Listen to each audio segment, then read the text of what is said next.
The Government Affairs Committee likes to put together some questions so that we can get a little conversation going, and then we'll open it up to questions from the audience as well.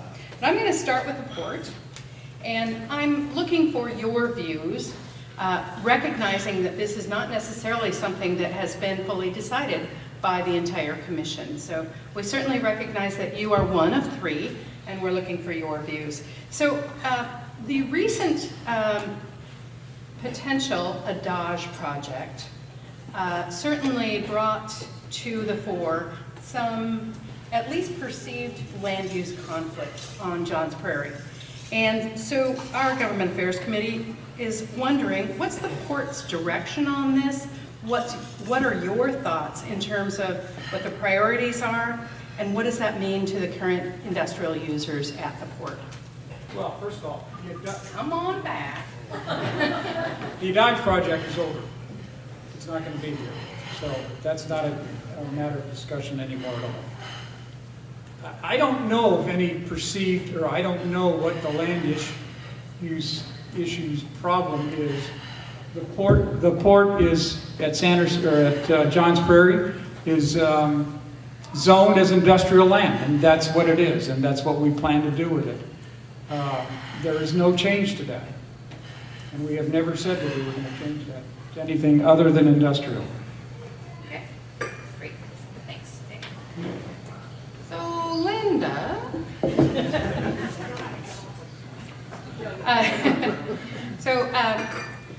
we can all agree, of course, in this community that water quality is important. Obviously, our shellfish industry and each of us as individuals who drink water depend on that.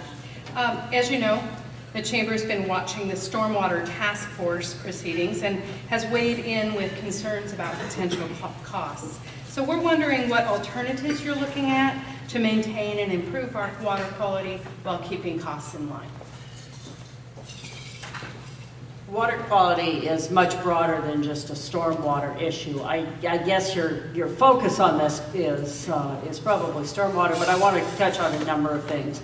We have done a Oakland Bay. It started out as a shellfish protection district, which addresses fecal coliform actually more directly than some of the other contaminants that end up in our water. The reality is that is a model that's now being copied throughout the nation. It's won 3 national awards for its sort of being a community-based process and bringing people and businesses and state government agencies together to address the number of acres that we can get back into healthy production. We have the Stormwater Task Force that you directly addressed, and then of course we have other issues about habitat and water quantity that are facing our county, and some of those are actually much more critical than just the stormwater plan. I think the issue with the stormwater plan, and one of the things that's a concern for me, is all of the big pieces of impervious surface in this county belong to the state. Highway 3, Highway 101, the big parking lots around Hood Canal. Those are all pieces of property and impervious surface that belong to the state, and they tend to be in, I think, very historic condition rather than current, how you take care of stormwater issues. So we've got a lot of contaminants running off those pieces of asphalt into our waters. Some of that is probably, we need to be working on it at the state level to make sure that the state has to fully address their impacts on our water and not just leave it for the local community. At this point, the state addresses their impacts at 30% of what somebody who was going to build locally would build. So I think that's part of making first a good policy decision and then making sure that all of the parties participate at the level they need to participate. I learned from Joe Mankey not long ago that Highway 3 used to be Pickering Road, and it pretty much runs in the same place that it did when it was a wagon trail from the north end of Shelton out to the Harstein Island Ferry. And if you just pave over an area like that, you find that you're going to end up with some contaminants very, very close to the water. I think we're also looking for highway funds to rebuild some of the culverts and replace some of those storm areas. So I'm not suggesting that there will be no cost involved, but I'm suggesting that we need to make good decisions and then based on those good decisions, get the right participants to the table to fully participate in paying for those changes. Thank you. Gary? Yeah. So, Probably should have Patti and Gary all the time. Drop those titles. Yeah. Mr. Mayor. yeah. As the city developed its 2012 budget, we started to hear about this theme of economic development. So I'm curious, we're curious, what do you feel is the city's role in economic development, and what can we as a chamber do to partner with you? Can I answer that in 3 words and less? Yeah. The city has to help. But yeah. Do the math. I'll go on with that. Well, an exciting demonstration of the city's ability to work with people is an example of the Shelton Hills Project. It was a 3-year or more experience that the port and the city and business community worked together, which I believe is the start of something that's going to be a big impact to the Shelton Mason County area for businesses and housing. So that's an example of what has happened, and I believe that the city's role in that is to talk to the parties and to work with the parties and to cooperate with the parties and help the parties bring something like that together. I was a small part towards the end of those negotiations, and I believe that that is an example of that. On a lower level, which is where my business is down on Railroad Avenue, I think the city has an obligation to be friendly and very cooperative with new businesses that want to come into town, and that we need to take a look at all of our policies and make sure that the policies are realistic. And so that would be one way I think the city could accommodate businesses. It would be to not overburden them with unnecessary governmental regulations.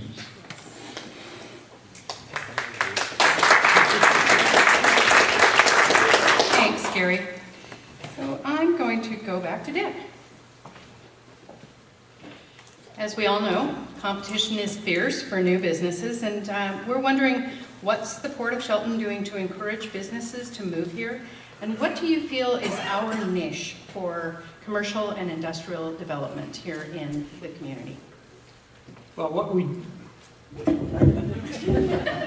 we do actively is that we go out and we look for business. We attend the trade shows. We use the Economic Development Council to go out and recruit businesses to come here, and they've been very successful at it. Like I said earlier, we're about 90% overall occupancy on the port right now in our buildings. The job of the port is economic development. That's why we're there. And we do just about anything we can to attract people to get here. The water line out to Johns Prairie, we're instrumental in getting that in. That's one of the things that we do. The niche for the port, for business in the port, we're looking at out on Johns Prairie. Of course, it's a logging or a wood products industry out there. We're recruiting people out there. We'll recruit anybody that comes out there. We have the water, we have the infrastructure for people to come in, and we have reasonable prices for people to be there. We want to have be available when a company wants to come in and let them just come on in and set it up. Over on the Sanderson Field side, at the industrial area there, I look to having incubator businesses come in there, businesses that are starting up. We have the buildings, we have the infrastructure. They can come in, move in, and start right up without too much hassle. And we've seen people do that. We've had a test instrument company out there, some companies that grow things. We grow mushrooms and bean sprouts and other things out there. But that's the niche. That's for small businesses out there. We also have a multi-million-dollar company that I don't know that you know about. It doesn't get too much publicity around here, but Limb Saver is a multi-million-dollar worldwide company that's at Sanderson Field. They build, well, archery is only a small portion of it. What they do is they have vibration dampening equipment. And they use it in baseball bats, they use it in gun stocks, they use it in archery. If you go to Cabela's, you can buy stuff that was built right here in Shelton. And that's a company that we're very, very proud of right here on Sanderson Field.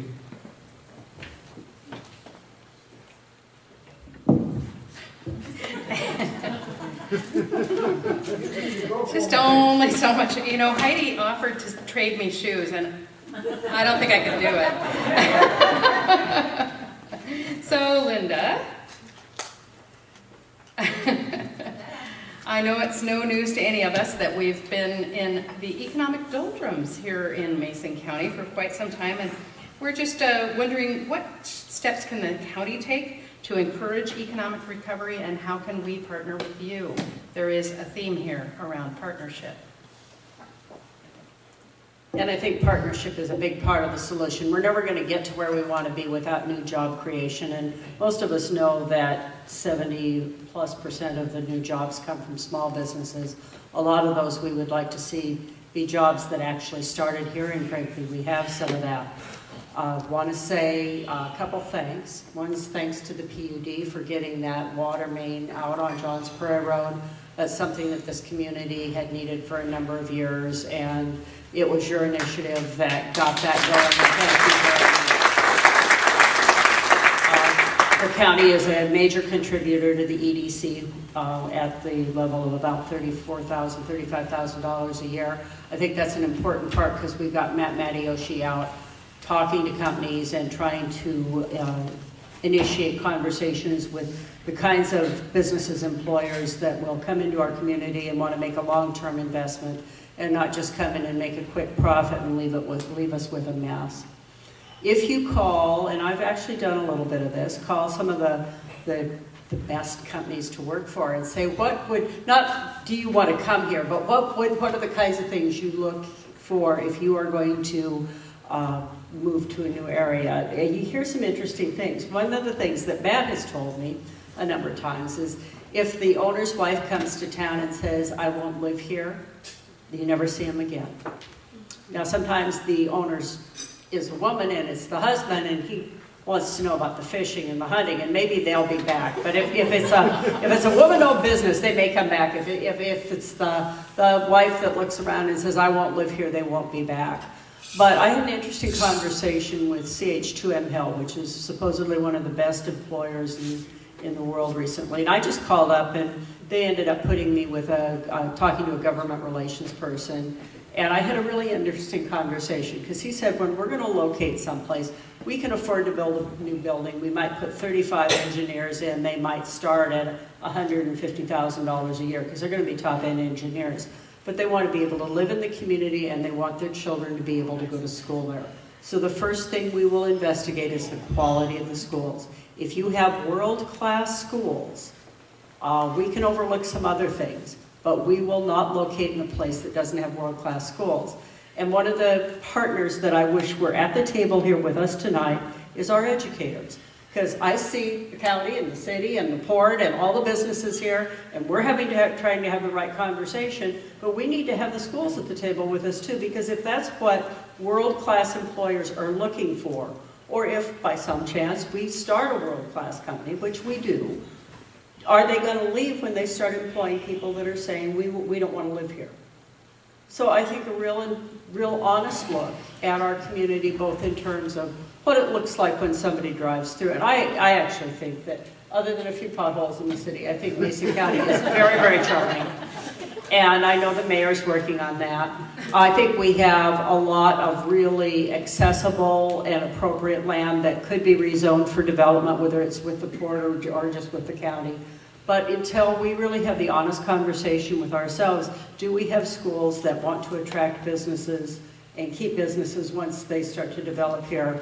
I'm not sure we can get to where we need to be. And I guess the invitation from tonight is let's make sure that we get the schools involved with us on the chamber, on the county, on the Council of Governments kinds of activities we do, because I really think that that's one of the initial tough conversations we've got to have with ourselves.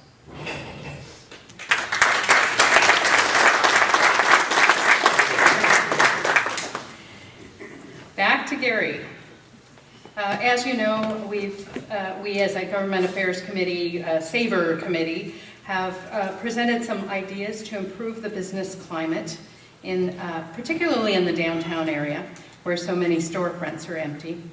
And we're wondering, of course, if you have any news for us yet, but also, what are your thoughts in terms of the things, specific things that can improve the business climate? Well, I kind of talked about that. On the last one, but I do have good news for you. We are working on it. Well, actually, here's what kind of happened, and I'm kind of getting up to steam on this government thing, because I haven't really been in it, until just 3 months ago.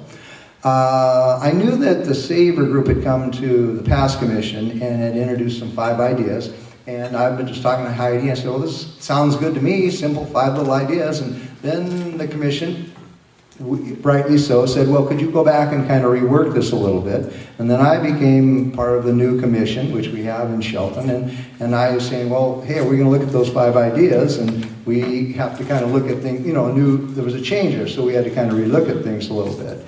And so then we got another set of ideas there, and then we read them, and I says, why can't we just pass these? And then I sat down, and I'm thankful for Dave O'Leary, who says, Gary, read these. There's still some stuff I don't understand. And so he read them to me, and I said, you're right, I don't understand them now either. It started out as 5 little ideas, and then it got expanded, and then we tried to work it out, and it just takes a long time sometimes. But I was told that our administrator and a couple of wonderful people met today and have kind of a newer concept coming down the pike, and that very shortly I think our commission is going to vote on this.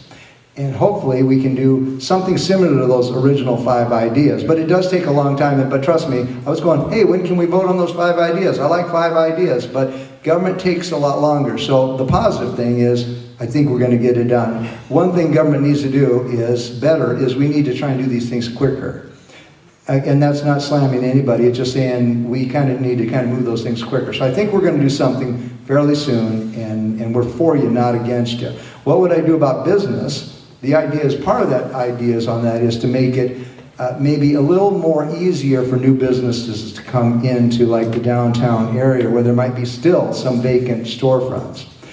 The other good news is I believe that many of those storefronts are getting filled up real soon. I've heard different opportunities and deals and possible business things, so I think we're moving in that direction. It is my goal to make downtown Shelton a very nice, clean, and friendly environment, and to help businesses do that. So that's kind of just a kind of a layperson's take on how we can help one another on that one. Thank you. And now it's your turn. Does anybody have any questions for any of our elected officials? Don't everybody raise your hand. Tamara. Lynda, did you want to add really quick and then I'll ask? Okay, this is like so quick. I've already told Patti this, but you'll see those different colors up there. Those are not our county commission districts now. They are the districts after the first of the year. So those are not the current county commissioner districts. So just know that the people that are running will represent very, very different communities and districts than the ones that we have represented over the last 7.5 years. My question is that you've been talking a lot about development and economic development in particular, and then with the natural habitat and the shorelines. As you're looking at some of the construction and infrastructure rebuilds and improvements, how are you looking at incorporating low-impact development concepts and ideas so that we can really honor the environmental aspects as well? Is that for all of us or one of us? All of you or one of you? Go for How about you, Lynda? Okay, thank you, Patti. Oh, anytime. Well, as many of you probably know, there have been a number of issues out on the Johns Prairie area regarding water and flow into the stream, and decisions and activities in terms of the tribe. One of the things that, and people say, well, how come the county got to build their public works facility out there? It could have been something that ended up in a lawsuit. I initiated a conversation with the tribe at that time and said, if we make a commitment to the highest LEED standards, which are the environmental standards, will you let us build the building with the agreement that we will hook up when the city water line comes out there? And by the way, the city does pull their water from a different basin, so it's a less of an issue. And you know what, we were able to go through, we did build that building. If you have never seen pervious concrete, I encourage you to go out there and do it. It was working fairly well today, even in a really hard rainstorm. But you know, the water doesn't pool on it, it goes right through. You will see that we use the highest standards for native planting and for heat and water reduction, and to really reduce the imprint of that building in the area. I have always spoken to the fact that I would like to see us, particularly as we attract more industrial development, go for a very, very low impact or a point standard type of evaluation of businesses. I think in many cases that will help us secure grants and financing that we haven't done so much in the past. There are a number of issues that are coming in front of both the Hood Canal Coordinating Council and its new little sister agency in the south end called the Alliance for South Puget Sound, that will have to do with how we as a group of counties address things like bulkheads, floats, docks, the kinds of things that really impact the near shore for residential development. And so we're working with Thurston, Kitsap, and Pierce in the south area, and the more historic Hood Canal Coordinating Council. Right now, we've gotten some really good grant money into the Hood Canal Coordinating Council for a pollution inventory control project, which is essentially an opportunity to walk the beaches and take samples and understand what's happening there, as well as working with homeowners to address their impacts on the shoreline. The other one we're doing is a replacement project for aging culverts, and that's going to help us a lot too. I'm not suggesting that we have all the answers, but I think that we're working on a lot of them. If you want to see some really good work, I would talk to our conservation district. They're doing farm plans with farms and agricultural areas that are located adjacent to our fragile bodies of water to help reduce those impacts and help the owners understand where they can get some grant funding to help them continue their activities, but at the same time reduce that impact. We've also seen some real investments from Forterra and the Capital Land Trust in terms of looking at providing reserve areas, buying properties and keeping them in parks or passive recreation kinds of activities that are particularly fragile areas. If you drive by Oakland Bay, and I know a lot of you do, a little tiny bay, $1.8 million a year in shellfish production out of that one little bay. It's a huge economic issue as well as an environmental issue. And I think if you talk to other counties, they will say, we are addressing a broader palette of options and working real hard. And we did 2 years ago win the National Association of Counties Green Award for the work that we've done in Oakland Bay.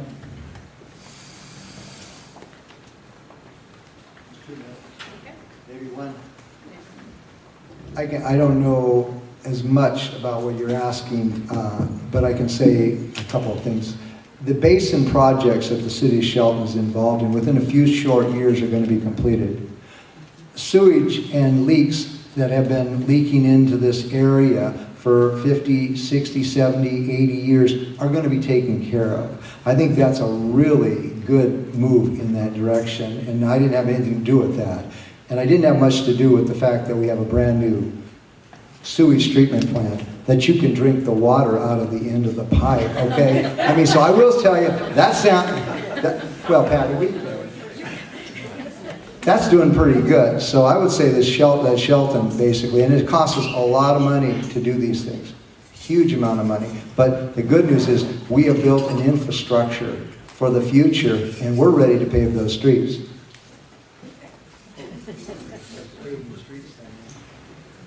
Well, we at the port, our construction projects are all under the purview of the county regulatory agencies, and we build to their standards, and we're happy to do that. We know what the impact on the environment is here, and we want to have the least amount of impact as we can, and we'll do what we can within the bounds of what's required of us.